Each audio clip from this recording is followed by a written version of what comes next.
Hi friends, welcome to VV study updates. DSC notification విడుదల, ప్రారంభమైన దరఖాస్తుల ప్రక్రియ. తొలిసారి ఎస్సీ వర్గీకరణ అమలు. మే 15వ తేదీ వరకు అర్హులైన వారికి అవకాశం.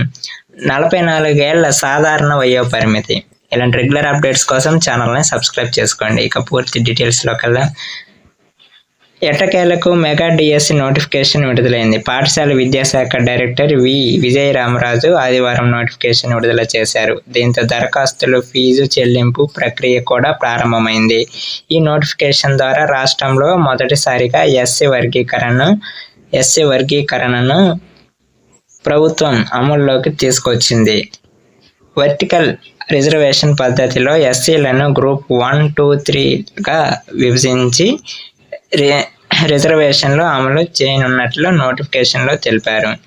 అదేవిధంగా 3% స్పోర్ట్స్ కోటాను కూడా అమలు చేయనున్నారు.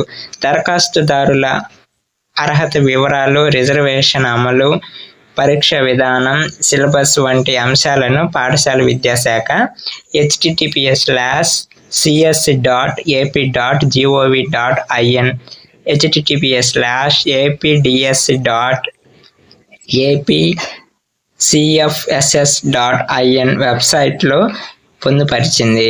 ఈ పోస్టులకు మే 15వ తేదీ వరకు అర్హులైన అభ్యర్థులు దరఖాస్తు చేసుకోవచ్చు. మొత్తం 16,347 పోస్టులలో ప్రభుత్వ, జిల్లా, మండల, మున్సిపల్ పరిషత్ పాఠశాలల్లో 13,192 పోస్టులు ఉన్నాయి.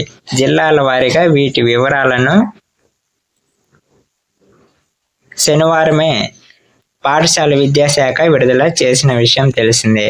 గిరిజన సంక్షేమ ఆశ్రమం పాఠశాలల్లో 881 పోస్టులు, జువైనల్ వెల్ఫేర్లో 15, వికలాంగ పాఠశాలలో 31 పోస్టుల చొప్పున భర్తీ చేయనున్నారు. AP residential, AP model school, AP social welfare, BC welfare, గిరిజన గురుకులాల విద్యా సంస్థలలో 2,228 పోస్టులను భర్తీ చేయనుంది. ఉపాధ్యాయ నియామక పరీక్ష టీఆర్టీ పరీక్షలను రాష్ట్ర ప్రభుత్వం నెల రోజుల పాటు ఆన్లైన్లో కంప్యూటర్ ద్వారా నిర్వహించనుంది. జూన్ 6వ తేదీన ప్రారంభమై జూలై 7వ తేదీతో ముగుస్తాయి. 18 ఏళ్ల నుంచి 44 ఏళ్ల వరకు అర్హులైన అభ్యర్థులు దరఖాస్తు చేసుకునే అవకాశం ఉంది. ఎస్సీ, ఎస్టీ, బీసీ, ఈడబ్ల్యూఎస్ అభ్యర్థుల వయోపరిమితి 49 ఏళ్ల వరకు,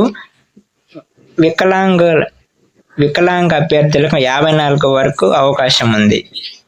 జనరల్ అభ్యర్థులతో పాటు ఎస్సీ, బీసీ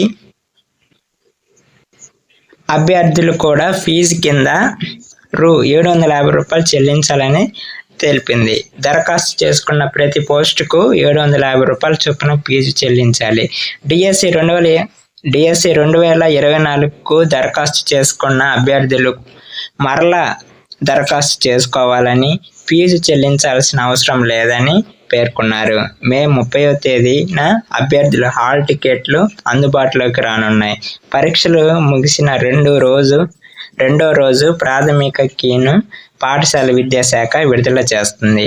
ఈ కీపై 7 రోజుల పాటు అభ్యంతరాలను స్వీకరించనుంది.